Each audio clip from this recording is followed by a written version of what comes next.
Pesantren tahun ini kita dapat amanah ya, terutama dari kalangan masjid dan musola sekitar pondok, ustadz dan beberapa santri dan alumni mengisi acara-acara di masjid dan musola sekitar pondok pesantren.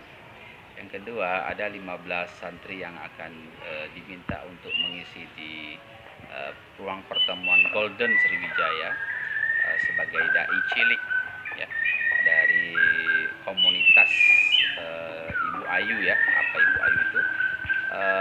Mereka diminta untuk setiap hari mengisi kuliah sebelum sholat maghrib atau buka bersama itu.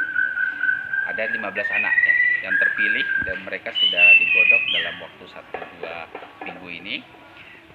Salah satunya mereka adalah santri-santri yang hafal Al-Quran, yang selama ini sudah biasa juga latihan di kelompok-kelompok muhadoro namanya, kelompok-kelompok menghafal, kelompok-kelompok belajar Al-Quran, belajar pidato.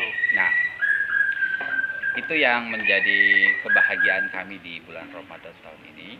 Selain aktivitas-aktivitas